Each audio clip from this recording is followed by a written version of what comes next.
ആവസിക്കട്ടെ ആവസിക്കട്ടെ അത്യുന്നത ദിവ്യശക്തി ആവസിക്കട്ടെ ആവസിക്കട്ടെ ആവസിക്കട്ടെ അത്യുന്നത ദിവ്യശക്തി ആവസിക്കട്ടെ വ്യാപരിക്കട്ടെ വ്യാപരിക്കട്ടെ സർവേശ ദൈവാരൂപി വ്യാപരിക്കട്ടെ വ്യാപരിക്കട്ടെ വ്യാപരിക്കട്ടെ സർവേശ ദൈവാരൂപി വ്യാപരിക്കട്ടെ ആവസിക്കട്ടെ ആവസിക്കട്ടെ അത്യുന്നത ദിവ്യശക്തി ആവസിക്കട്ടെ.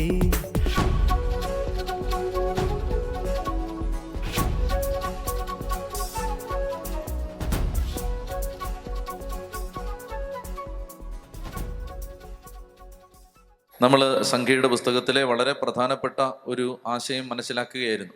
നിങ്ങൾക്കത് മനസ്സിലായോ? എന്തിനാണ് 2 പ്രാവശ്യം ഒരേ സംഭവം വിവരിച്ചിരിക്കുന്നത്? എന്തിനാണ് 2 പ്രാവശ്യം ഒരേ സംഭവം പറഞ്ഞിരിക്കുന്നത്? അത് പുതിയ നിയമത്തിൽ സംഭവിക്കാൻ പോകുന്ന കാര്യങ്ങളുടെ നിഴലാണ്, അതിൻ്റെ അടയാളമാണ്. അപ്പോൾ പുതിയ നിയമത്തിൽ സംഭവിക്കാൻ പോകുന്ന കാര്യങ്ങളുടെ അടയാളമായി ദൈവം പ്രവർത്തിച്ച കാര്യങ്ങളാണ്. അതുകൊണ്ട് ദൈവം പറഞ്ഞത് മോശ തെറ്റിച്ചു. ആദ്യത്തെ പ്രാവശ്യം അടിക്കണം, 2ാമത്തെ പ്രാവശ്യം അടിക്കേണ്ട ആവശ്യമുണ്ടോ? പറഞ്ഞാൽ മതി. ആരാണ് ഈ പാറ? യേശുവാണ് ഈ പാറ, ക്രിസ്തുവാണ് ഈ പാറ.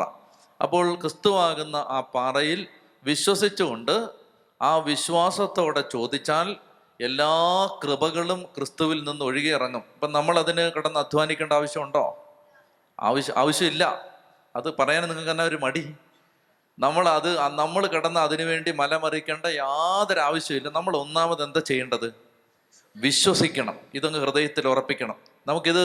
ഇത് വിശ്വസിക്കാൻ പാടാണ്. അതായത് ഇപ്പോൾ ഉദാഹരണത്തിന് പ്രാർത്ഥിക്കാൻ ഒരാൾ വിളിച്ചു എന്ന് വിചാരിക്കുക. അപ്പോൾ ഞാൻ ഫോണെടുത്ത് ഈ വിഷയം സങ്കടം കേട്ടെന്ന് വിചാരിക്കുക. അപ്പോൾ ഈ സങ്കടം കേട്ട് കഴിയുമ്പോൾ ഞാൻ പറയുകയാണ്, നിങ്ങൾ ഇങ്ങനെ പ്രാർത്ഥിക്ക്, ലൂക്കാ 17:5 പ്രാർത്ഥിക്കും. ഞാൻ പലർക്കും പറഞ്ഞു കൊടുത്തിട്ടുണ്ട്, ഇപ്പോൾ വായിക്കരുത്. ലൂക്കാ 17:5 പ്രാർത്ഥിക്കും. അപ്പോൾ അവർ ചോദിക്കും, എന്താണത്? അപ്പസ്തോലന്മാർ കർത്താവിനോട് അപേക്ഷിച്ചു, കർത്താവെ ഞങ്ങളുടെ വിശ്വാസം വർദ്ധിപ്പിക്കണേ. അപ്പോൾ ഈ അപ്പുറത്ത് കേൾക്കുന്ന ആൾക്ക് ഒരു സമാധാനമില്ല. അപ്പോൾ അച്ഛാ ഇതിങ്ങനെ ഞാൻ പറഞ്ഞു, ഇത് പ്രാർത്ഥിക്കും. അപ്പോൾ പറയുന്നത് അപ്പോൾ ഒന്നും ചെയ്യണ്ടേ? 30 ദിവസം കുരിശിൻ്റെ വഴി ചെല്ലണ്ടേ? 33 വിശ്വാസ പ്രമാണം ചൊല്ലണ്ടേ? എന്തെങ്കിലും ചെയ്തില്ലെങ്കിൽ നമുക്കൊരു സമാധാനമില്ല. മനസ്സിലാകുന്നുണ്ടോ? കാരണം അത്രയ്ക്ക് പഴയ നിയമം നമ്മുടെ ഹൃദയത്തിൽ ഉറച്ചിരിക്കുകയാണ്. 33 വിശ്വാസ പ്രമാണം ചൊല്ലുന്നത് തെറ്റാണോ? തെറ്റല്ല. വചനം എഴുതുന്നത് തെറ്റാണോ? തെറ്റല്ല. 3 മാസം ബൈബിൾ വായിക്കുന്നത് തെറ്റാണോ? തെറ്റല്ല. പക്ഷേ ഒരിക്കലും വിചാരിക്കരുത് നമ്മൾ ചെയ്യുന്ന എന്തെങ്കിലും കൊണ്ട് ദൈവത്തെ പ്രസാദിപ്പിക്കാൻ പറ്റുമെന്ന്. ഇത് ഹൃദയത്തിൽ പതിയണം. എന്നാൽ നമ്മൾ ചെയ്യും, മറ്റാരും ചെയ്യുന്നതിനേക്കാൾ നന്നായിട്ട് ചെയ്യും. എപ്പോഴാണ്? വിശ്വസിച്ച് കഴിയുമ്പോൾ ഒരു വ്യക്തി കൃപയിലായി കഴിയുമ്പോൾ ഒരു വ്യക്തി 3 മാസമല്ല ബൈബിൾ വായിക്കാൻ പോകുന്നത്, ജീവിതകാലം മുഴുവൻ വായിക്കും. അരമണിക്കൂർ വീതമല്ല ബൈബിൾ വായിക്കാൻ പോകുന്നത്, ഒരുപാട് മണിക്കൂറുകൾ വായിക്കും. 30 കുരിശിന്റെ വഴിയല്ല ചൊല്ലാൻ പോണത്, ഒരുപാട് കുരിശിന്റെ വഴി ചൊല്ലും. അപ്പൊ നമ്മുടെ മനസ്സിൽ കിടക്കുന്നത് നമ്മൾ എന്തെങ്കിലും ചെയ്തില്ലെങ്കിൽ നമുക്കൊരു സമാധാനമില്ല. അപ്പോൾ ശാപത്തിന്റെ കെട്ടഴിയാൻ അപ്പോൾ പറഞ്ഞു കൊടുക്കുകയാണ്, നിങ്ങൾ വിശുദ്ധ കുർബാനയിൽ കടങ്ങൾക്ക് പരിഹാരവും പാപങ്ങൾക്ക് മോചനവും 2 ലോകങ്ങളിലും എന്നേക്കും പ്രാപിക്കുമാറാകട്ടെ എന്ന് പറയുമ്പോൾ നിങ്ങളുടെ കടങ്ങളും പാപങ്ങളും ഇല്ലാതായെന്ന് വിശ്വസിക്ക്. അപ്പോൾ പിന്നെ ചോദിക്കുകയാണ്, ഒന്നും ചെയ്യണ്ടേ? മല കയറണ്ടേ? കാരണം അത്രയ്ക്ക് പഴയ നിയമം നമ്മുടെ അകത്ത് കിടക്കണം. എന്തെങ്കിലും ചെയ്തില്ലെങ്കിൽ ഇത് മാറില്ല. കണ്ടോ, ഞാൻ പറയുന്നത് പിടികിട്ടുന്നുണ്ടോ? നമ്മുടെ അധ്വാനം നമ്മൾ കൊടുത്തില്ലെങ്കിൽ ഒന്നും സംഭവിക്കില്ല എന്നൊരു ചിന്ത അകത്ത് കയറി കിടക്കുകയാണ്. ഇതാണ് ന്യൂ ടെസ്റ്റമെന്റിൽ ആദ്യം മാറ്റേണ്ടത്. എന്ന് പറഞ്ഞത് കൊണ്ട് എന്തെങ്കിലും ചെയ്യണ്ടെന്ന് അർത്ഥമുണ്ടോ? ഇല്ല. ചെയ്യുന്നത് ദൈവത്തെ പ്രസാദിപ്പിക്കാൻ വേണ്ടിയിട്ടല്ല. വിശ്വസിക്കുന്ന ഒരു വ്യക്തിയിൽ നിന്ന് വിശ്വാസത്തിന്റെ അനുസരണം ഉണ്ടാവും. ഇത് പിന്നീട് വിശദീകരിച്ച് പറഞ്ഞു തരാം. വിശ്വസിക്കുന്ന ഒരു വ്യക്തി യേശുക്രിസ്തുവിൽ വിശ്വസിച്ച് കഴിയുമ്പോൾ ആ വ്യക്തിയിൽ നിന്ന് എന്താ ഈശോ പറഞ്ഞത്? എന്നിൽ വിശ്വസിക്കുന്നവന്റെ ഹൃദയത്തിൽ നിന്ന് ജീവജലത്തിന്റെ അരുവികൾ ഒഴുകും. അത് തന്നെ ഒഴുകുന്നതാണ്. കൊന്ത ചൊല്ലുന്നത് അത് തന്നെ ചൊല്ലിപ്പോവും. മനസ്സിലാവുന്നുണ്ടോ? ബൈബിള് വായിക്കുന്നത് തന്നെ വായിച്ചു പോവും. അല്ല എന്തെങ്കിലും കാര്യം സാധിക്കാൻ വേണ്ടി വായിക്കുന്നല്ലേ ഇത്. അപ്പൊ ഇത് അടിസ്ഥാനമാണ്. അതുകൊണ്ട് ഈ പാറയിൽ നിന്ന് വെള്ളം ഒഴുകും എന്ന് മോശ വിശ്വസിച്ചില്ല. മോശ പിന്നെ എന്താ വിചാരിച്ചേ? അടിച്ചാലേ വെള്ളം വരൂ. പിടികിട്ടുന്നുണ്ടോ ഇത്? അപ്പൊ നമ്മൾ എന്തെങ്കിലും ചെയ്താലേ വെള്ളം വരൂ, ഈ കൃപയുടെ വെള്ളം ഒഴുകൂ എന്ന് നമ്മളിൽ പലരെയും പോലെ മോശയും അത് അന്ധമായി അങ്ങനെ വിശ്വസിച്ചു. എന്താ വിശ്വസിച്ചത്? ഞാൻ എന്തെങ്കിലും ചെയ്തില്ലെങ്കിൽ വെള്ളം ഒഴുകില്ല. അപ്പൊ എന്ത് ചെയ്തു? അടിച്ചു. എൻ്റെ പ്രിയപ്പെട്ട സഹോദരങ്ങളെ, ഇതാ കർത്താവ് പറയുന്നത്, എൻ്റെ പരിശുദ്ധി വെളിപ്പെടുത്താൻ തക്കവിധം നീ എന്നിൽ ദൃഢമായി വിശ്വസിക്കാത്തത് കൊണ്ട് നീ കാനാൻ ദേശത്ത് കാലുകുത്തില്ല. അപ്പൊ നമ്മൾ കാനാൻ ദേശത്ത് കാലുകുത്തണമെങ്കിൽ, നമ്മൾ ദൈവം വാഗ്ദാനം ചെയ്തിരിക്കുന്നതെല്ലാം പ്രാപിക്കണമെങ്കിൽ അതിൻ്റെ അടിസ്ഥാന തത്വം എന്താണ്? നമ്മൾ വിശ്വസിക്കണം. നമ്മൾ വിശ്വസിക്കണം. അതുകൊണ്ടാണ് മാമോദീസയുടെ കാര്യം ഞാൻ പറഞ്ഞത്. മാമോദീസായിൽ മാതാപിതാക്കന്മാർ ഒരു കുട്ടിയെ എടുത്തുകൊണ്ട് വരുമ്പോൾ ആ കുട്ടിയിലേക്ക് ദൈവകൃപ ഒഴുകും. എന്തുകൊണ്ടാണ് ഒഴുകുന്നത്? ആ കുട്ടിയുടെ വിശ്വാസം കൊണ്ടാണോ? അല്ല, തിരുസഭ ആ കുട്ടിക്ക് വേണ്ടി വിശ്വസിക്കുകയാണ്. ആ കുട്ടിക്ക് പ്രായമാകുമ്പോൾ തന്നെ വിശ്വസിച്ചാൽ മതി. ഇപ്പൊ അതുവരെ ആര് വിശ്വസിക്കും? ആര് വിശ്വസിക്കും? അതുകൊണ്ട് മലങ്കര സഭയിൽ മാമോദീസ കൊടുത്ത്, സ്ഥൈര്യലേപനം കൊടുത്ത്, അപ്പൊ തന്നെ വിശുദ്ധ കുർബാനയും കൊടുക്കും. ആര് വിശ്വസിച്ചിട്ടാ? സഭ വിശ്വസിക്കാണ്. ഈ കുഞ്ഞിന് വേണ്ടി ഞാൻ വിശ്വസിക്കുന്നു, സഭ വിശ്വസിക്കുന്നു. ചെത്തി പറഞ്ഞേ ഹല്ലേലൂയാ, ഹല്ലേലൂയാ. അപ്പൊ അതുകൊണ്ട് 4 പേർ ചേർന്ന് ഒരു തളർവാദ രോഗിയെ എടുത്ത് യേശുവിൻ്റെ അടുത്ത് കൊണ്ടുവന്നു. അവരുടെ വിശ്വാസം കണ്ട് യേശു തളർവാദ രോഗിയോട് പറഞ്ഞു, നീ എഴുന്നേറ്റ് നടക്കുക, നിന്റെ കിടക്കയും എടുത്ത് നടക്കുക. അപ്പൊ അതുകൊണ്ട് പുതിയ നിയമത്തിന്റെ പ്രധാനപ്പെട്ട ആശയം എന്ന് പറഞ്ഞാൽ, അതുകൊണ്ട് നമുക്ക് ആരെയും വിധിക്കാൻ അധികാരമില്ല. അവരങ്ങനാണ് ഇവരങ്ങനാണ് എന്ന് പറഞ്ഞ് നമുക്ക് ആരെയും വിധിക്കാൻ അധികാരമില്ല. കാരണം എന്താണ്? എന്താ കാരണം? ക്രിസ്തു അവർക്ക് വേണ്ടി കുരിശിൽ മരിച്ചു. ക്രിസ്തു അവർക്ക് വേണ്ടി കുരിശിൽ മരിച്ചു. അപ്പൊ ഇത് നമ്മൾ വിശ്വസിക്കാത്തത് കൊണ്ടാണ് അവരിൽ കൃപ ഒഴുകാത്തത്. അപ്പോൾ എന്തെങ്കിലും ഒരു പോരായ്മ ഉണ്ടെങ്കിൽ അത് ആരുടെ കുറവാണ്? നമ്മുടെ കുറവാണ്. കണ്ടോ? അപ്പോൾ അവർക്ക് എന്തെങ്കിലും പ്രശ്നം ഉണ്ടെങ്കിൽ, ഇപ്പോൾ ഭർത്താവിന് എന്തെങ്കിലും കുഴപ്പമുണ്ട്, ഭാര്യയ്ക്ക് എന്തെങ്കിലും കുഴപ്പമുണ്ട്, കൂട്ടുകാരന് എന്തെങ്കിലും കുഴപ്പമുണ്ട്, കൂട്ടുകാരിക്ക് എന്തെങ്കിലും കുഴപ്പമുണ്ട്. അപ്പൊ എന്താ? ആരുടെ കുഴപ്പം അത്? നമ്മുടെ കുഴപ്പമാണ്. നമ്മൾ ചെയ്ത പാപത്തിന്റെ ഫലമാണോ? അല്ല, മറിച്ച് നമ്മുടെ വിശ്വാസത്തിന്റെ കുറവാണത്. നമ്മൾ വിശ്വസിക്കുന്നില്ലത്. അതുകൊണ്ട് എൻ്റെ പ്രിയപ്പെട്ട സഹോദരങ്ങളെ, പ്രത്യേകിച്ച് ഒരു പരിശുദ്ധ കുർബാന വഴി നമ്മിലേക്ക് ഒഴുകി വരുന്ന കൃപയുടെ വ്യാപ്തി എന്താണെന്ന് നമ്മൾ അന്ധമായിട്ട് വിശ്വസിച്ചാൽ അത് മതി ലോകത്തിന്റെ മുഴുവൻ പാപത്തിനും പരിഹാരമായിട്ട്.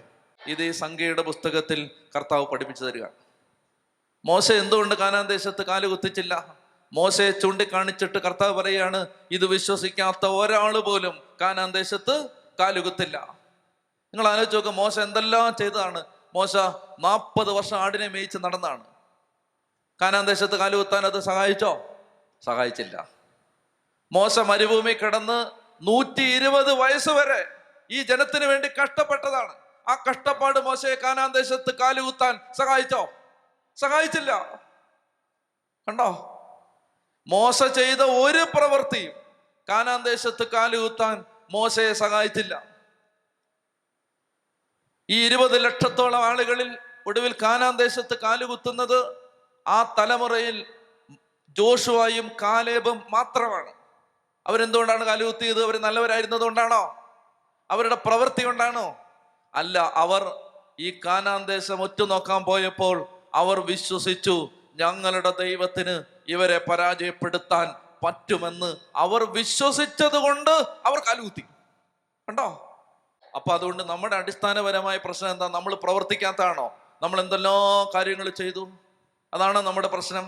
ചെയ്യാത്തതാണോ? അല്ല, നമ്മൾ വിശ്വസിച്ചിട്ടില്ല.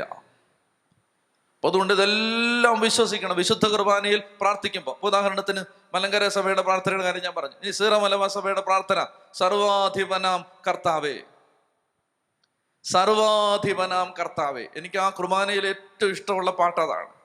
സർവാധിപനാം കർത്താവേ, നിന്നെ വണങ്ങി നമിക്കുന്നു, ഈശോനാഥാ വിനയമോടെ നിന്നെ നമിച്ചു പുകഴ്ത്തു. സർവാധിപൻ, ആ വാക്ക് അത് മനസ്സിലാക്കിയാൽ തന്നെ എല്ലാറ്റിൻ്റെയും അധിപൻ.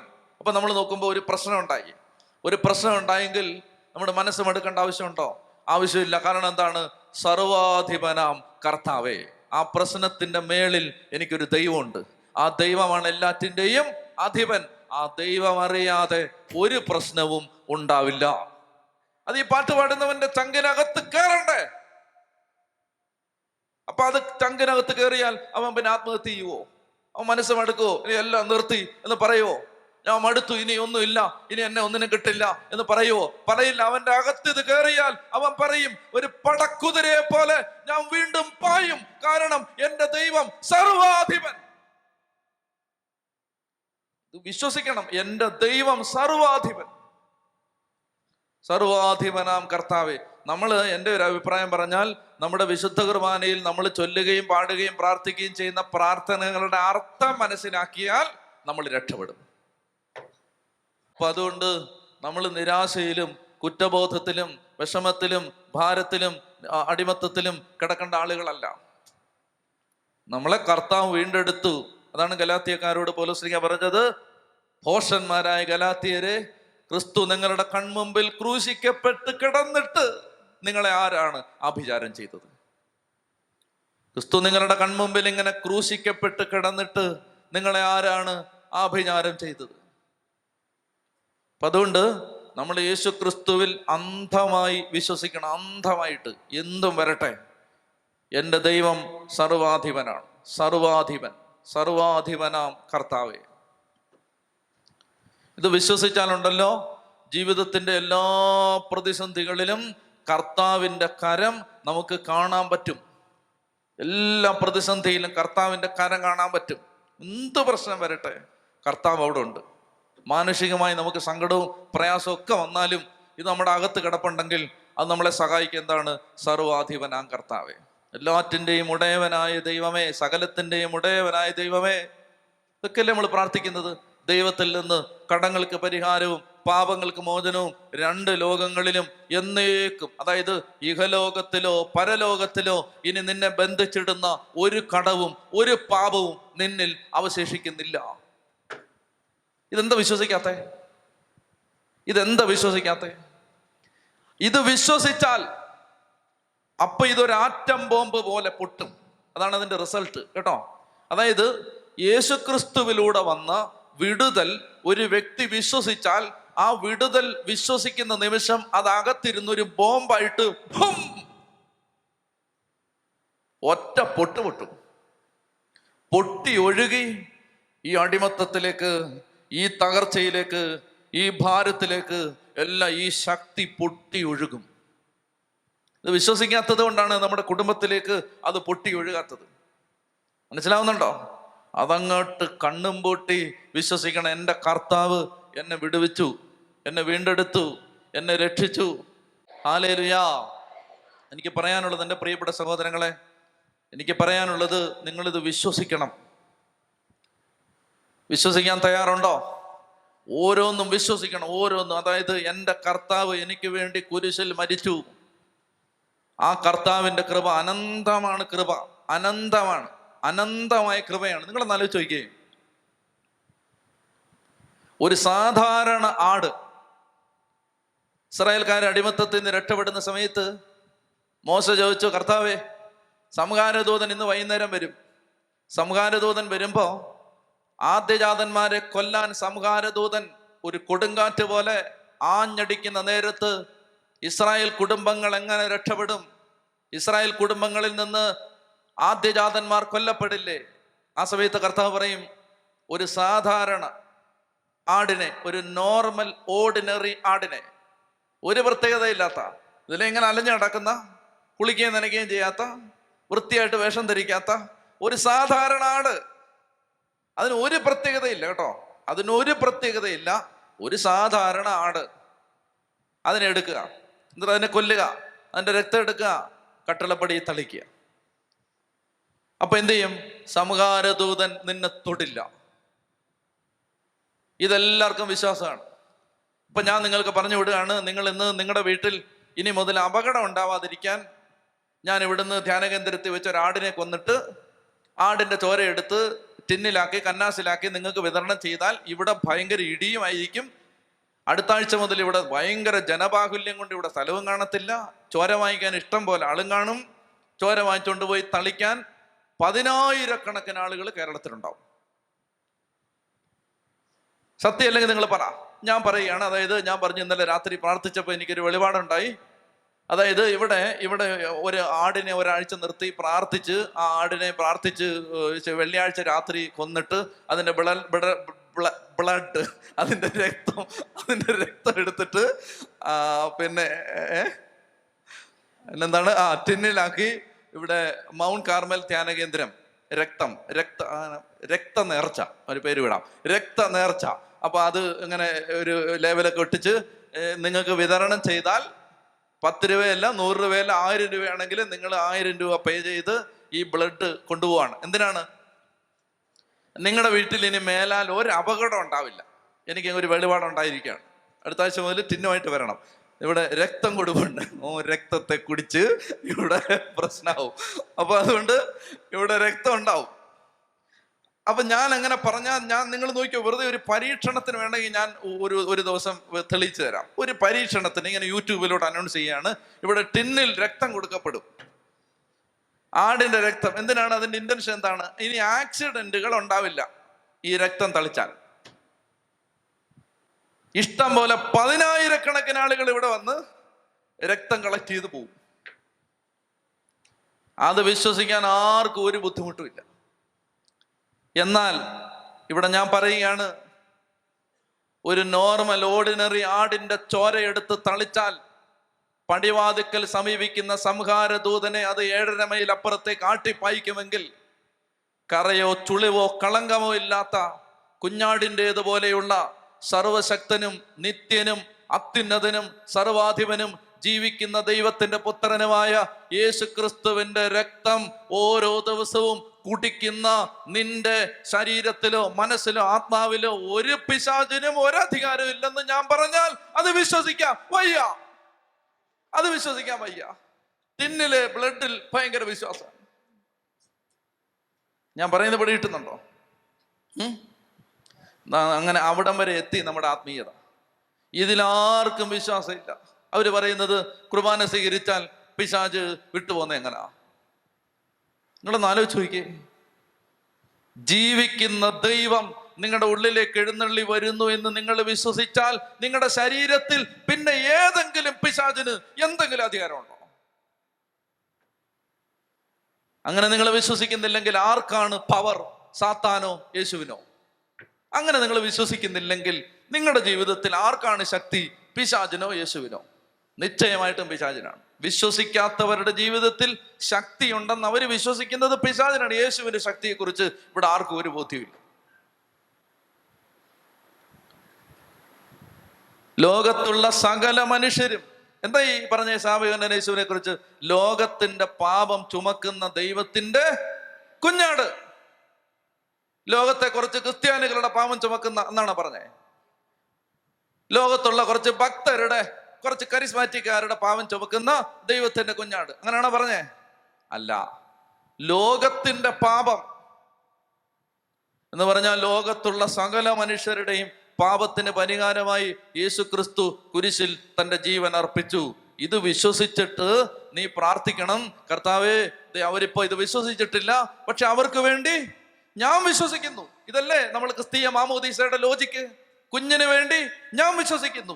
എന്റെ ചോദ്യം ഇതാണ്, നിന്റെ കുഞ്ഞിന് വേണ്ടി നിനക്ക് വിശ്വസിക്കാമെങ്കിൽ ഗംഗാധരന്റെയും ഗോപാലന്റെയും രാഘവന്റെയും ഭാർഗവന്റെയും കുഞ്ഞിന് വേണ്ടി എന്തുകൊണ്ട് നിനക്ക് വിശ്വസിച്ചൂടാ?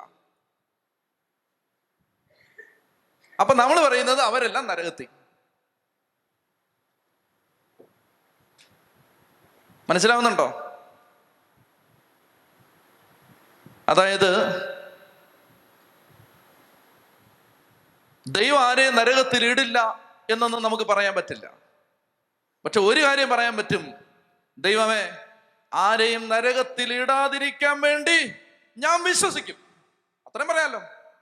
ദൈവം ഇനി ആരെയും പിടിച്ച് നരകത്തിൽ ഇടില്ല എന്ന് നമ്മൾ പറയണ്ട. അങ്ങനെ പറയാനുള്ള അധികാരം നമുക്കില്ല. പക്ഷെ ഇങ്ങനെ പറയാം, ദൈവമേ, ഒരാളെ പോലും നരകത്തിൽ ഇടാതിരിക്കാൻ വേണ്ടി ഞാൻ വിശ്വസിക്കും. എന്റെ കഴിവുകൊണ്ടാണോ? കാരണം ലോകത്തുള്ള സകല മനുഷ്യരുടെയും പാപത്തിന് പരിഹാരമായിട്ടാണ് യേശു ക്രിസ്തു കുരിശിൽ മരിച്ചത്. ഒന്ന് കരങ്ങളടിച്ച് കർത്താവിന് നന്ദി പറഞ്ഞേ. ഹല്ലേലൂയാ. അപ്പോ നമ്മൾ വിചാരിക്കുന്നതിനേക്കാൾ വലുതാണ് നമ്മുടെ ഈ വിശ്വാസത്തിന്റെ ശക്തി. വിശ്വാസത്തിന്റെ ശക്തി നമ്മൾ വിചാരിക്കുന്നതിനേക്കാൾ വലുതാണ്. കാരണം യേശു ക്രിസ്തുവിന്റെ കുരിശിലെ ബലിയുടെ അനന്തമായ യോഗ്യതകളാണ് ഓരോ ദിവസവും ഓരോ ബലിപീഠത്തിലും ആഘോഷിച്ചുകൊണ്ടിരിക്കുന്നത്. അത് വിശ്വസിക്കുന്നില്ല. അത് വിശ്വസിക്കാതെ കെട്ടഴിക്കാൻ നടക്കുകയാണ്, ബന്ധനം അഴിക്കാൻ നടക്കുകയാണ്. അങ്ങോട്ട് നോക്കാൻ പേടി, ഇങ്ങോട്ട് നോക്കാൻ പേടി, വെള്ളം കുടിക്കാൻ പേടി, ചോറ് തിന്നാൻ പേടി, അരി വാങ്ങിക്കാൻ പേടി, അക്രൈസ്തവന്റെ വീട്ടിൽ പോകാൻ പേടി, അവരോട് ഇടകലരാൻ പേടി, അവരോടൊന്നിച്ച് യാത്ര ചെയ്യാൻ പേടി. കാരണം എന്താ? ബന്ധനം അടിച്ചാലോ? ഞാൻ വരുവാ. ബന്ധനം അടിച്ചാലോ? ബന്ധനം. നിങ്ങൾ ആലോചിച്ച് നോക്ക്. ഷെയ്ക്ക് ഹാൻഡ് കൊടുക്കാൻ പേടി. കാരണം എന്താണ്? ഷെയ്ക്ക് ഹാൻഡ് കൊടുക്കാൻ പേടി. ഇനി വാ, ഞാൻ ഇങ്ങനെ ഷെയ്ക്ക് ഹാൻഡ് കൊടുക്കുമ്പോൾ ഈ ചേട്ടനിലുള്ള ബന്ധനം എന്നിലേക്ക് അടിച്ചാലോ? അതുകൊണ്ട് ഷെയ്ക്ക് ഹാൻഡ് കൊടുക്കാൻ പേടിയാണ്. ഇതാണ് ക്രിസ്ത്യാനി ഇപ്പൊ പറഞ്ഞുകൊണ്ട് നടക്കുന്നത്. ബന്ധനം അടിക്കും, അതുകൊണ്ട് ഷെയ്ക്ക് ഹാൻഡ് കൊടുക്കരുത്, വെള്ളം വാങ്ങിച്ചു കുടിക്കരുത്, ആ വീട്ടിൽ പോകരുത്. കാരണം എന്താണ്? ബന്ധനം അടിക്കും. ശ്രദ്ധിച്ച് കേട്ടോണം. അപ്പൊ ഈ ചേട്ടൻ ഒരു അക്രൈസ്തവനാണെന്ന് വിചാരിക്കുക.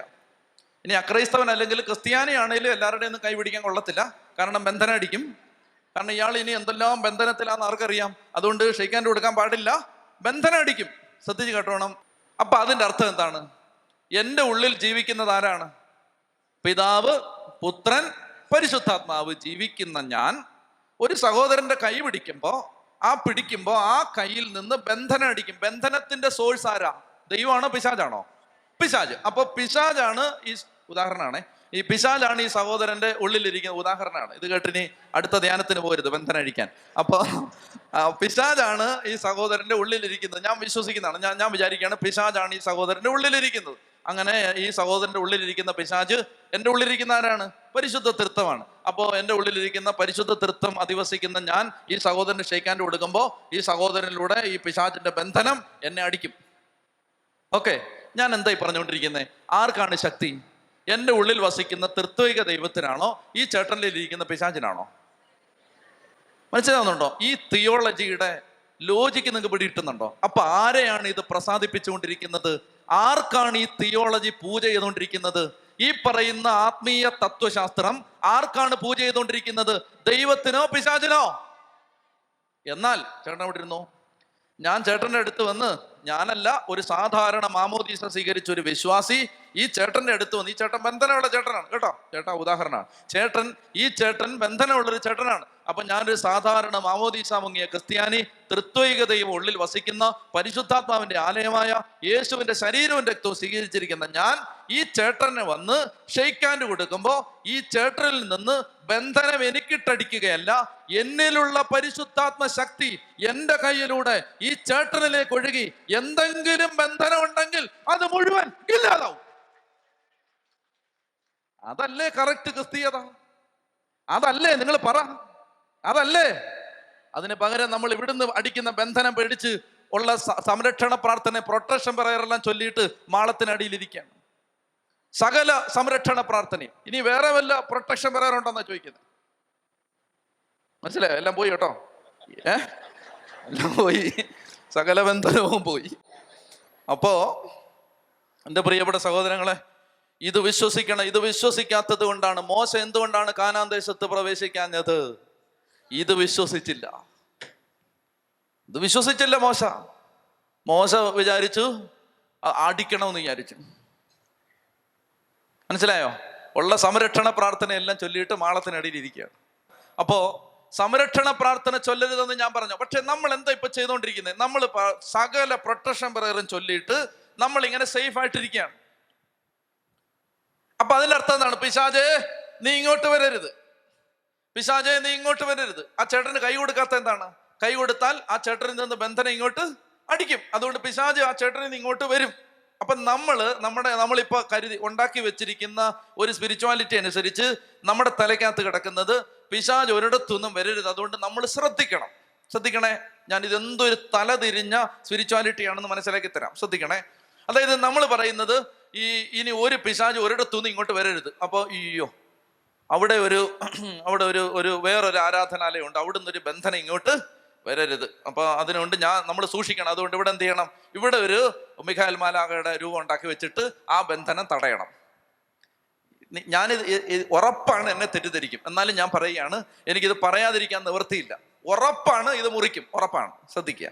അപ്പോ അതായത് ഇത് പറയുകയാണ്, അവിടെ ഒരു മന്ത്രവാദി ഉണ്ടെന്ന് വെച്ചു, മന്ത്രവാദി. അപ്പൊ ആ മന്ത്രവാദിയിൽ നിന്ന് ഇങ്ങോട്ടൊന്നും വരരുത്.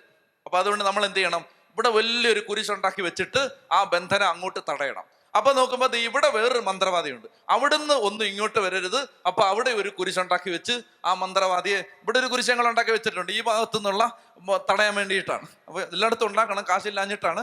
അപ്പോൾ എല്ലാം ഉണ്ടാക്കി വെക്കണം, കാരണം ഒരു ബന്ധനം ഇങ്ങോട്ട് വരാൻ പാടില്ല. അപ്പൊ നമ്മൾ എന്ത് ചെയ്യണം? നമ്മൾ സേഫ് ആയിട്ട് സംരക്ഷണത്തിനായിട്ടുള്ള എല്ലാം ഇട്ട് പൊതിഞ്ഞ് നമ്മളിങ്ങനെ സുഖമായിട്ട് ജീവിച്ച് മരിച്ച് സ്വർഗത്തിൽ ചെല്ലണം. ഇതാണ് നമ്മൾ ഉണ്ടാക്കി വെച്ചിരിക്കുന്ന ഒരു സ്പിരിച്വാലിറ്റി. ശ്രദ്ധിക്കുക. കർത്താവ്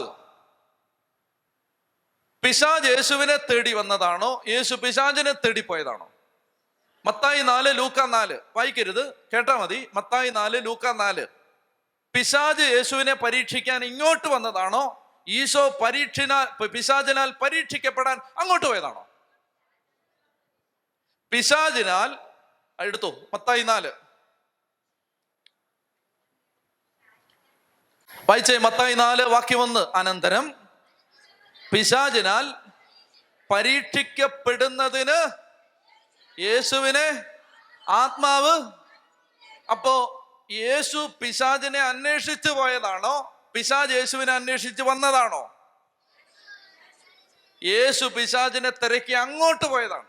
ആണല്ലോ, അങ്ങോട്ട് പോയതാണ്. അല്ലാതെ പിശാച് യേശുവിനെ പ്രലോഭിപ്പിക്കാൻ വേണ്ടി ഇങ്ങോട്ട് വന്നതല്ല. പിശാചിനെ തിരക്കി എവിടാ എന്ന് പറഞ്ഞിട്ട് യേശു അങ്ങോട്ട് പോയതാണ്. യേശു മരുഭൂമിയിലേക്ക് പോയെന്ന് പറഞ്ഞാൽ കർത്താവ് ഈശോ മിശിഹാ നടന്നു പോവാണ്. എവിടാ പിശാച്, എവിടാ പോവാണ്, എവിടാ പിശാച്? അപ്പൊ മരുഭൂമിയിൽ. എന്തുകൊണ്ടാണ് മരുഭൂമിയിൽ? പറയാവോ? എന്തുകൊണ്ടാണ് മരുഭൂമിയിൽ പിശാചിനെ അന്വേഷിച്ച് യേശു പോയത്? പറയാവോ? മരുഭൂമിയിൽ പോയത് എന്തുകൊണ്ടാണ്? മരുഭൂമിയിൽ നിങ്ങളൊന്നും പറയത്തൊന്നുമില്ല. മരുഭൂമിയിൽ ഈശോ പോയതിന്റെ കാരണം 38 കൊല്ലം ഈ മരുഭൂമിയിലിട്ടാണ് യേശുവിന്റെ പൂർവ്വ പിതാക്കന്മാരെ സാത്താൻ പരീക്ഷിച്ചത്. മനസ്സിലായോ? 38 വർഷം ഈ മരുഭൂമിയിലിട്ടാണ് യേശുവിന്റെ പൂർവ്വ പിതാക്കന്മാരെ പിശാച് പരീക്ഷിച്ചത്. അപ്പൊ ആ മരുഭൂമിയിലിട്ടാണ് പരീക്ഷിച്ചത്. ആ പിശാചിനെ തേടി യേശു മരുഭൂമിയിലേക്ക് ചെന്നു. എവിടാ? മോശയെ പരീക്ഷിച്ച സാത്താനെ എവിടാ? അപ്പൊ ഈശോ അങ്ങോട്ട് പോയതാണ്. ശ്രദ്ധിച്ചിരിക്കണം, അങ്ങോട്ട് പോയതാണ്. ഇനി നമ്മൾ വായിക്കും മത്തായി 18. നിങ്ങൾ വായിക്കണ്ട. മത്തായി 18 നമ്മൾ വായിക്കും, നരക പത്രോസേ നീ പാറയാകുന്നു, ഈ പാറമേൽ ഞാൻ എൻ്റെ സഭയെ സ്ഥാപിക്കും, നരക കവാടങ്ങൾ അതിനെതിരെ പ്രബലപ്പെടുകയില്ല. നമ്മൾ എന്താ ഈ വാക്യത്തിന്റെ അർത്ഥം എങ്ങനെയാ നമ്മൾ വിചാരിച്ചു വെച്ചിരിക്കുന്നത്? ഈ വാക്യത്തിന്റെ അർത്ഥം എങ്ങനെയാന്ന് വെച്ചാൽ ഇങ്ങോട്ട് നോക്കിക്കേ. അതായത് ഇത് സഭയാണെന്ന് വിചാരിക്കുക. ഈ നരക കവാടങ്ങൾ അതിനെതിരെ പ്രബലപ്പെടുകയില്ല. ഈ വാക്യത്തിന്റെ അർത്ഥം ഇത് സഭയാണെന്ന് വിചാരിക്കുക. ഇതെന്താണ്? ഇത് കാണുന്നുണ്ടോ? ഇത് സഭയാണ്. ഈ സഭയുടെ ചുറ്റിനും നിന്ന് പിശാചുക്കൾ ഇങ്ങനെ അടിച്ചോണ്ടിരിക്കുക. ഇങ്ങനെ അടിച്ചോണ്ടിരിക്കുമ്പോൾ നമ്മൾ സംരക്ഷണ പ്രാർത്ഥനയെല്ലാം ചൊല്ലി ഈ വചനവും പറഞ്ഞ് നരക കവാടങ്ങൾ അതിനെതിരെ പ്രബലപ്പെടുകയില്ല എന്ന് പറഞ്ഞ് ഇതിനകത്ത് കയറി ഒളിച്ചിരിക്കുകയാണ്. ഇങ്ങനല്ലേ നമ്മൾ മനസ്സിലാക്കി വെച്ചിരിക്കുന്നത്? നരക കവാടം, അതായത് പിശാചിന്റെ ഒരു തന്ത്രവും നിന്റെ അടുത്ത് ചെലവാവില്ല. അങ്ങനല്ലേ അതിനെ മനസ്സിലാക്കിയത്? അങ്ങനല്ല അതിന്റെ അർത്ഥം. അങ്ങനല്ല അതിന്റെ അർത്ഥം. അതിന്റെ അർത്ഥം എന്താണെന്നറിയാമോ? നരക സാമ്രാജ്യത്തിനകത്ത് പിശാച് നിന്റെ ഭർത്താവിനെ മദ്യപാനത്തിൽ കെട്ടിയിട്ടിട്ടുണ്ട്. നരക സാമ്രാജ്യത്തിനകത്ത് നിന്റെ മകനെ തെറ്റായ ജീവിതത്തിൽ കെട്ടിയിട്ടിട്ടുണ്ട്. നരക സാമ്രാജ്യത്തിനകത്ത് നിന്റെ മകളെ നിരീശ്വരവാദത്തിൽ തളച്ചിട്ടിട്ടുണ്ട്. നമ്മള് സംരക്ഷണ പ്രാർത്ഥനയും ചൊല്ലി മാളത്തിനകത്ത് ഒളിച്ചിരിക്കുകയല്ല, നമ്മൾ വാളും എടുത്തുകൊണ്ട് പോവാണ്. ആരെ അന്വേഷിച്ച്? മരുഭൂമിയിൽ പിശാചിനെ തിരക്കി ഈശോ പോയതുപോലെ നമ്മൾ പോവാണ്. എവിടെടാ എൻ്റെ കെട്ടിയോൻ? മനസ്സിലായോ? എവിടെടാ എൻ്റെ ഭാര്യ? എവിടെടാ എൻ്റെ അമ്മായിമ്മയെന്ന് പറയാൻ തോന്നുന്നില്ല. എവിടെടാ എൻ്റെ മകൾ? അമ്മായിമ്മ അവിടെ തന്നെ കിടക്കട്ടെ, കാരണം അവർക്ക് അങ്ങനെ തന്നെ വേണം. അപ്പോ എവിടെടാ എൻ്റെ അമ്മ? എവിടെടാ എൻ്റെ ഭാര്യ? എവിടെടാ എൻ്റെ ഭർത്താവ്? എൻ്റെ കുഞ്ഞുങ്ങളെന്ന് തിരക്കി നമ്മൾ സാത്താനെ അന്വേഷിച്ച് പൊക്കൊണ്ടിരിക്കുകയാണ്.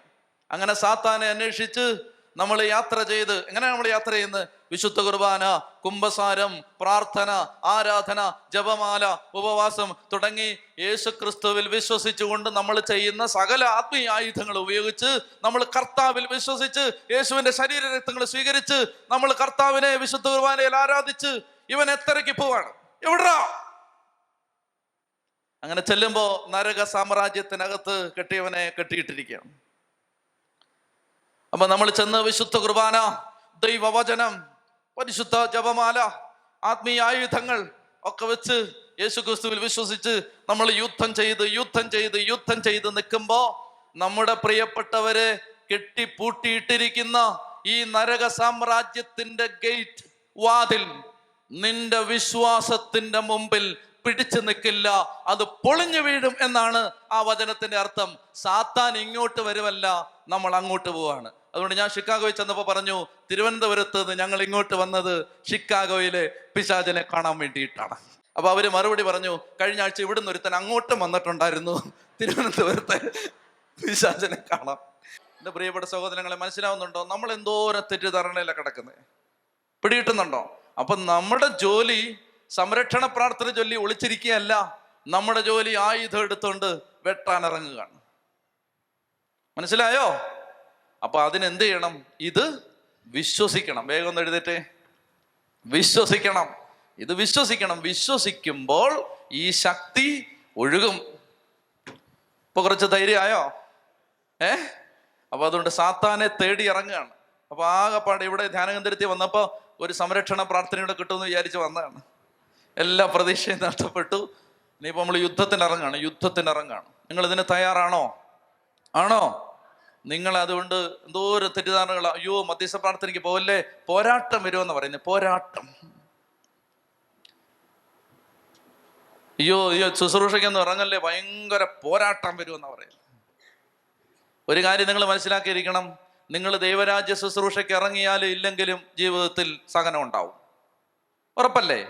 ഒരു ദൈവരാജ്യ ശുശ്രൂഷയും ചെയ്യാത്ത ഗംഗാധരനും ഗോപിനാഥനും ഒക്കെ സഹിക്കുന്നില്ലേ? ഇല്ലേ? ഉണ്ടെന്ന്. ദൈവരാജ്യ ശുശ്രൂഷയ്ക്ക് ഇറങ്ങിയാൽ നിങ്ങൾക്കൊരു ഗുണമുണ്ട്. ഈ സഹനത്തിൽ നിങ്ങൾ ഒറ്റയ്ക്കാവില്ല. ഈ യുദ്ധത്തിൽ ഫ്രണ്ടിൽ നിന്ന് ഫൈറ്റ് ചെയ്യുന്ന ഒരാളുണ്ട്. അവന്റെ തണലിൽ നിന്ന് നീ ഫൈറ്റ് ചെയ്താൽ മതി. മറ്റേ സഹനത്തിൽ നീ തന്നെ ഉള്ളൂ, നിന്റെ കൂടെ ആരുമില്ല. പിടികിട്ടുന്നുണ്ടോ? ക്രിസ്തീയ സഹനത്തിൽ കർത്താവുണ്ട് കൂടെ. ഈ യുദ്ധമുന്നണിയിൽ മുൻനിരയിൽ നിന്ന് പോരാടുന്ന ഒരു കർത്താവ് ഫ്രണ്ടിൽ നിൽപ്പുണ്ട്. ആ കർത്താവിന്റെ കൂടെ നമ്മുടെ യുദ്ധം. കണ്ണടച്ച് കരങ്ങൾ സ്വർഗത്തിലേക്ക് ഉയർത്തി വിശ്വാസം തുറന്നു കിട്ടാൻ പ്രാർത്ഥിക്കും.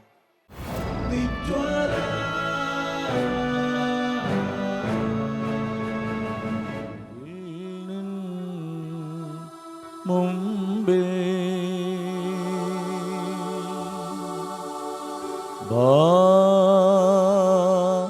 ബാറക്കുമോ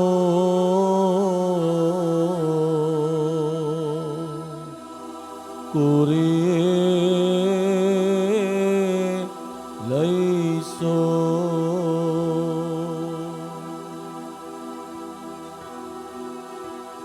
ആയിരുന്നോനും ആയിരിക്കുന്നോനും വരുവാനിരിപ്പോനും സർവശക്തനും നിത്യനുമായ ദിവ്യ കുഞ്ഞാടേ, നീ മാത്രം പരിശുദ്ധൻ പരിശുദ്ധൻ. നിത്യനുമായ ദിവ്യ കുഞ്ഞാടേ, നീ മാത്രം പരിശുദ്ധൻ പരിശുദ്ധൻ. രണ്ട് കരങ്ങൾ ഉയർത്തി ശക്തിയോടെ സ്തുതിക്കട്ടെ. ഹല്ലേലൂയ ഹല്ലേലൂയ ഹല്ലേലൂയ ഹല്ലേലൂയ ഹല്ലേലൂയ ഹല്ലേലൂയ ഹല്ലേലൂയ ഹല്ലേലൂയ ഹല്ലേലൂയ ഹല്ലേലൂയ. കർത്താവെ സ്തുതിക്കുന്നു, ആരാധിക്കുന്നു, നന്ദി പറയുന്നു. എല്ലാ മക്കളെയും അവിടുത്തെ കരങ്ങളിൽ സമർപ്പിച്ച് ആരാധിക്കുന്നു. എല്ലാ യുവതിവാക്കന്മാരെയും സമർപ്പിച്ച് പ്രാർത്ഥിക്കുന്നു. ആലയത്തിൽ വന്നുകൂടിയിരിക്കുന്ന എല്ലാ മക്കളെയും സമർപ്പിച്ച് പ്രാർത്ഥിക്കുന്നു. കർത്താവിൻ്റെ ശക്തി ദേശം മുഴുവനിലേക്ക് ഒഴുകണമേ എന്ന് പ്രാർത്ഥിക്കുന്നു. അങ്ങയുടെ മക്കളെല്ലാം ഏറ്റെടുക്കണമേ എന്ന് പ്രാർത്ഥിക്കുന്നു. ശക്തിയോടെ ശക്തിയോടെ ശക്തിയോടെ ശക്തിയോടെ ഉച്ചത്തിൽ വിളിച്ച ഈശോയേ, ഈശോയേ.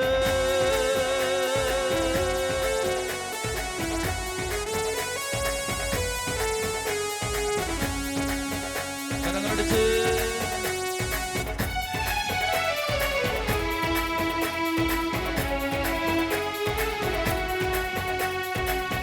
ആരാധിക്കും എൻ്റെ ദൈവത്തെ ഞാൻ പൂർണ്ണ മനസ്സോടെ. ആരാധിക്കും എൻ്റെ ദൈവത്തെ ഞാൻ പൂർണ്ണ മനസ്സോടെ. ആരാധിക്കും എൻ്റെ ദൈവത്തെ ഞാൻ പൂർണ്ണ ഹൃദയമോടെ. ആരാധിക്കും എൻ്റെ ദൈവത്തെ ഞാൻ പൂർണ്ണ ഹൃദയമോടെ. ആരാധിക്കും എൻ്റെ ദൈവത്തെ ഞാൻ പൂർണ്ണ ശക്തിയോടെ. ആരാധിക്കും എൻ്റെ ദൈവത്തെ ഞാൻ പൂർണ്ണ ശക്തിയോടെ. കരമുയർത്തി ആരാധിക്കും എൻ്റെ ദൈവത്തെ ഞാൻ പൂർണ്ണ മനസ്സോടെ. ആരാധിക്കും എൻ്റെ ദൈവത്തെ ഞാൻ പൂർണ്ണ ഹൃദയമോടെ. ആരാധിക്കും എൻ്റെ ദൈവത്തെ ഞാൻ പൂർണ്ണ ശക്തിയോടെ. ആരാധിക്കും എൻ്റെ ദൈവത്തെ ഞാൻ പൂർണ്ണ ശക്തിയോടെ.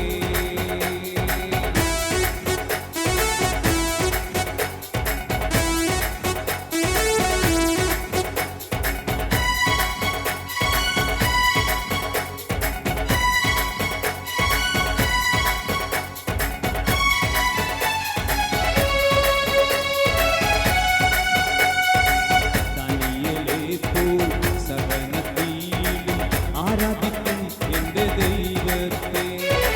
ദാവീദിനെപ്പോൽ എന്നെ ഞാൻ മറന്നിട്ടും ആരാധിക്കും എൻ്റെ ദൈവത്തെ. സന്തോഷം വന്നാലും സന്താപം വന്നാലും ആരാധിക്കും എൻ്റെ ദൈവത്തെ. സന്തോഷം വന്നാലും സന്താപം വന്നാലും ആരാധിക്കും എൻ്റെ ദൈവത്തെ. ആരാധിക്കും എൻ്റെ ദൈവത്തെ ഞാൻ പൂർണ്ണ മനസ്സോടെ. കരമുയർത്തി ആരാധിക്കും എൻ്റെ ദൈവത്തെ ഞാൻ പൂർണ്ണ ഹൃദയമോടെ. ആരാധിക്കും എൻ്റെ ദൈവത്തെ ഞാൻ പൂർണ്ണ ശക്തിയോടെ. ആരാധിക്കും എൻ്റെ ദൈവത്തെ ഞാൻ പൂർണ്ണ ശക്തിയോടെ. ഉച്ചത്തിൽ വിളിക്കട്ടെ ഈശോയേ.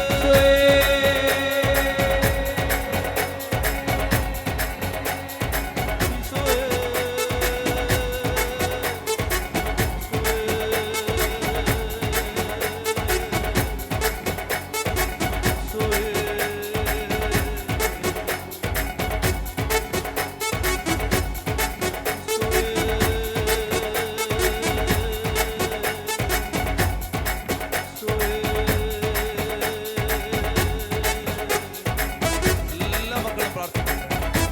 ഹൃദയം തുറന്ന് പ്രാർത്ഥിക്കട്ടെ.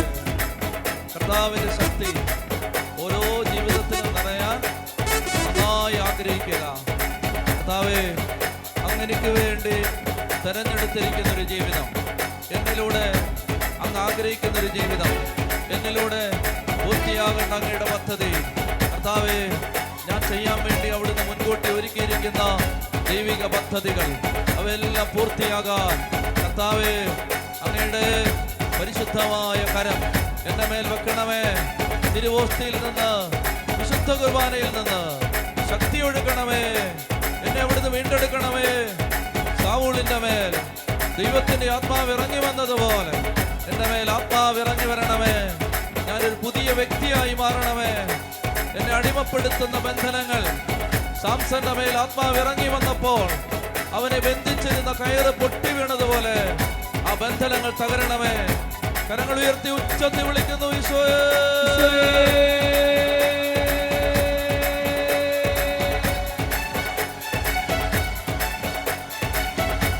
ഉച്ചത്തിൽ വിളിക്കുന്നു ഈശോയേ.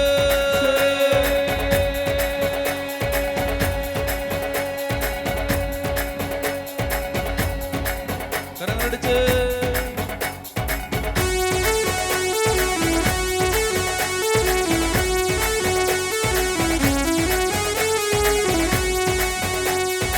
ആരാധിക്കുന്നു, ഞങ്ങൾ ആരാധിക്കുന്നു ദൈവപിതാവിനെ ആരാധിക്കുന്നു. ആരാധിക്കുന്നു, ഞങ്ങൾ ആരാധിക്കുന്നു ദൈവപിതാവിനെ ആരാധിക്കുന്നു. ആരാധിക്കുന്നു, ഞങ്ങൾ ആരാധിക്കുന്നു ദൈവപിതാവിനെ ആരാധിക്കുന്നു. ആരാധിക്കുന്നു, ഞങ്ങൾ ആരാധിക്കുന്നു യേശുവിനെ ഞങ്ങൾ ആരാധിക്കുന്നു. ആരാധിക്കുന്നു, ഞങ്ങൾ ആരാധിക്കുന്നു യേശുവിനെ ഞങ്ങൾ ആരാധിക്കുന്നു. ആരാധിക്കുന്നു, ഞങ്ങൾ ആരാധിക്കുന്നു പരിശുദ്ധാത്മാവിനെ ആരാധിക്കുന്നു. ആരാധിക്കുന്നു, ഞങ്ങൾ ആരാധിക്കുന്നു പരിശുദ്ധാത്മാവിനെ ആരാധിക്കുന്നു. വിളിച്ച ഈശോയേ.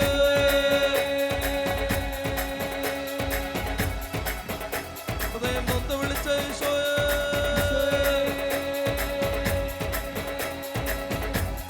തിരുശരീരത്തിൽ നിന്നും തിരുരക്തത്തിൽ നിന്നും ഒഴുകുന്ന ദൈവിക ജീവൻ യുവതിവാക്കന്മാരുടെ മേൽ, കുടുംബങ്ങളുടെ മേൽ ഇപ്പോൾ ഒഴുകിയിറങ്ങണമേ. കാൽവരി കുരിശിൽ നിന്ന് മാനവരാശിയെ വീണ്ടെടുക്കാൻ പിതാവ്, പുത്രൻ, പരിശുദ്ധാത്മാവായ ത്രിയേക ദൈവം പുത്രന്റെ രക്തമൊഴുക്കിയത് ഈ ജനത്തിന്റെ മേൽ വിടുതലായി മാറട്ടെ. സകല ബന്ധനങ്ങളെ തകർക്കുന്ന ദൈവത്തിന്റെ ശക്തി ഈ കുടുംബങ്ങളുടെ മേൽ ഇപ്പോൾ ഒഴുകിയിറങ്ങട്ടെ. കാൽവരി കുരിശിൽ നിന്നൊഴുകിയ തിരുരക്തത്തിന്റെ ശക്തി കുടുംബങ്ങളിൽ ഇപ്പോൾ വ്യാപരിക്കട്ടെ. പിശാചിന്റെ സകല തന്ത്രങ്ങളെയും സാത്താൻ ഒരുക്കുന്ന കെണികളെയും തകർത്ത് കളയുന്ന അത്യുന്നതനായ ദൈവത്തിന്റെ ശക്തി ഈ മക്കളിൽ ഇപ്പോൾ വന്ന് നിറയട്ടെ. ശരീരം ബലം പ്രാപിക്കട്ടെ. രോഗപീഠകൾ വിട്ടുമാറട്ടെ. ആത്മീയ അഭിഷേകം വെളിപ്പെടട്ടെ. വരദാനങ്ങൾ തുറക്കപ്പെടട്ടെ. ആത്മാവ് ജ്വലിക്കട്ടെ. സുവിശേഷത്തിന് വേണ്ടി ജീവിതം സമർപ്പിക്കാൻ കൃപ നിറയട്ടെ. ദേശദേശാന്തരങ്ങളിൽ കർത്താവിന്റെ സാക്ഷികളായി ഈ മക്കളെ മാറട്ടെ. ഉച്ചത്തിൽ വിളിക്കുന്നു ഈശോയേ.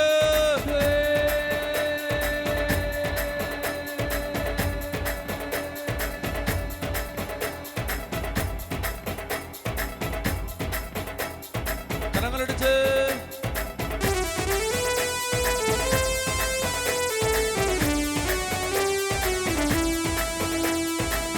ആരാധനയ്ക്ക് യോഗ്യനേ നിന്നെ ഞങ്ങൾ ആരാധിച്ചിടുന്നിതാ.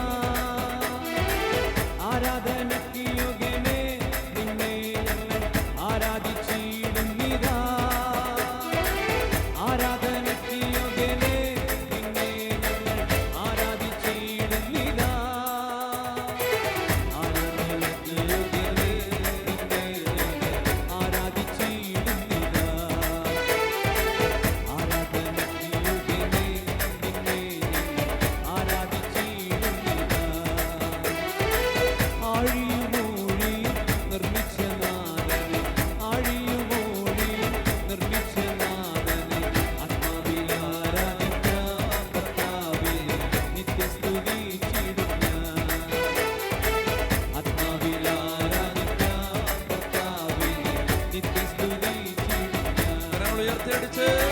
ആരാധനയ്ക്ക് യോഗ്യനേ നിന്നെ ഞങ്ങൾ ആരാധിച്ചിടുന്നിതാ. ആരാധനയ്ക്ക് യോഗ്യനേ നിന്നെ ഞങ്ങൾ ആരാധിച്ചിടുന്നിതാ. ആരാധനയ്ക്ക് യോഗ്യനേ നിന്നെ ഞങ്ങൾ ആരാധിച്ചിടുന്നിതാ. ആരാധനയ്ക്ക് യോഗ്യനേ നിന്നെ ഞങ്ങൾ ആരാധിച്ചിടുന്നിതാ. ഹല്ലേലൂയ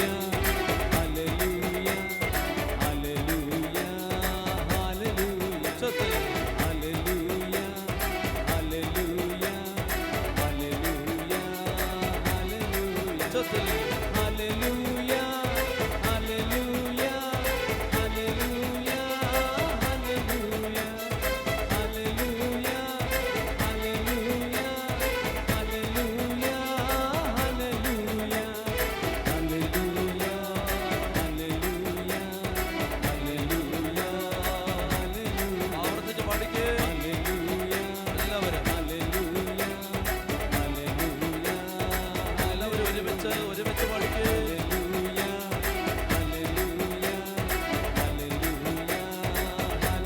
എല്ലാവരും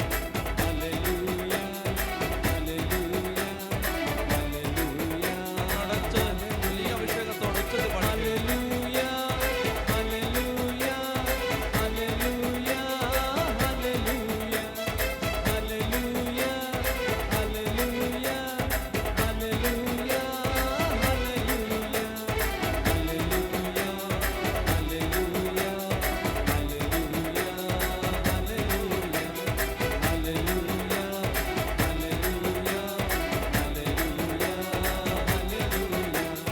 പിതാവേ നന്ദി, പുത്രനേ നന്ദി, റുഹായേ നന്ദി, ഹല്ലേലൂയ.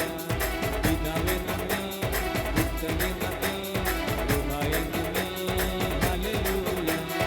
പിതാവേ നന്ദി, പുത്രനേ നന്ദി, റുഹായേ നന്ദി, ഹല്ലേലൂയ. പിതാവേ നന്ദി, പുത്രനേ നന്ദി, റുഹായേ നന്ദി, ഹല്ലേലൂയ. ഹല്ലേലൂയ ഹല്ലേലൂയ ഹല്ലേലൂയ ഹല്ലേലൂയ ഹല്ലേലൂയ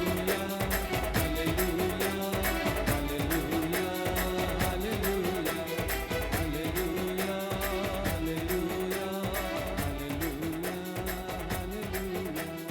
ഹല്ലേലൂയ ഹല്ലേലൂയ ഹല്ലേലൂയ കരങ്ങൾ കൂപ്പി കണ്ണുകളടച്ച് എല്ലാ മക്കളും പ്രാർത്ഥിക്കുക. വ്യക്തിപരമായി ഓരോരുത്തരെയും കർത്താവിൻ്റെ സ്നേഹം മാടി വിളിക്കുന്നുണ്ട്. കർത്താവിൻ്റെ സ്നേഹം വ്യക്തിപരമായി ഓരോരുത്തരിലേക്കും കടന്നു വരുന്നുണ്ട്. ഒരാൾക്കൂട്ടത്തിൽ പൊതുവായ ഒരു അനുഗ്രഹമല്ല, വലിയൊരു ആൾക്കൂട്ടത്തിൻ്റെ നടുവിൽ പൊതുവായി വർഷിക്കപ്പെടുന്ന ഒരു അഭിഷേകമല്ല, ഒറ്റയ്ക്കൊറ്റയ്ക്ക്. പെന്തക്കോസ്താ തിരുനാളിൽ ആത്മാവ് വന്ന് നിറഞ്ഞപ്പോൾ അഗ്നിജ്വാലകൾ പോലെയുള്ള നാവുകൾ പൊതുവായി വന്നു നിൽക്കുന്നതല്ല അവർ കണ്ടത്, അവർ ഓരോരുത്തരുടെ മേലും വന്നു നിൽക്കുന്നതായി അവർ കണ്ടു. ഓരോരുത്തരുടെ മേലും, ഈ ആലയത്തിലായിരിക്കുന്ന ഓരോ മകൻ്റെ മേലും, ഓരോ മകളുടെ മേലും ഈ അഭിഷേകം, ഈ ദൈവ സാന്നിധ്യം, കർത്താവിൻ്റെ വാത്സല്യം അത് വന്ന് നിറയുന്നുണ്ട്. അത് വിശ്വസിച്ചുകൊണ്ട് കണ്ണടച്ച് എല്ലാ മക്കളും ദിവ്യകാരുണ്യത്തിൽ നിന്ന് അപരിമയമായ ദൈവത്തിൻ്റെ ശക്തിയും സ്നേഹവും കരുണയും എൻ്റെ ജീവിതത്തിലേക്ക് ഒഴുകി വരുന്നുണ്ട് എന്ന് വിശ്വസിച്ചുകൊണ്ട് കർത്താവെ ഹൃദയത്തിൽ പ്രാർത്ഥിക്കുക. കർത്താവെ, എന്നിലൂടെ പൂർത്തിയാകാൻ അങ്ങ് ആഗ്രഹിക്കുന്ന ദൈവിക പദ്ധതി പൂർത്തിയാകുവാനായി ഇതാ ഞാൻ എന്നെ തന്നെ സമർപ്പിക്കുകയാണ്. എല്ലാ മക്കളും ഹൃദയത്തിൽ പ്രകാരം പ്രാർത്ഥിക്കണം. മറ്റൊന്നും ശ്രദ്ധിക്കരുത്, ഇങ്ങനെ മാത്രം പ്രാർത്ഥിക്കണം. കർത്താവെ, എന്നിലൂടെ പൂർത്തിയാവേണ്ട ദൈവിക പദ്ധതി പൂർത്തിയാകുവാൻ ഞാനിതാ എന്നെ തന്നെ സമർപ്പിക്കുകയാണ്. ഈ സമർപ്പണം പൂർണ്ണമായിരിക്കണം. കർത്താവിനോട് പറയണം, ആ വഴികൾ എനിക്കറിയില്ല, എങ്ങനെയാണ് അങ്ങനിലൂടെ പ്രവർത്തിക്കാൻ പോകുന്നത് എന്നെനിക്കറിയില്ല, ഞാൻ എന്താണ് ചെയ്യേണ്ടത് എന്നെനിക്കറിയില്ല, ഞാൻ എവിടേക്കാണ് പോകേണ്ടത്, ഞാൻ എങ്ങനെയുള്ളൊരു ജീവിതമാണ് നയിക്കേണ്ടത് അതെനിക്കറിയില്ല. കർത്താവെ, അങ്ങനെ നയിക്കണം, അങ്ങനെനിക്ക് വഴി തുറന്നു തരണം. ജോബ് 42:2.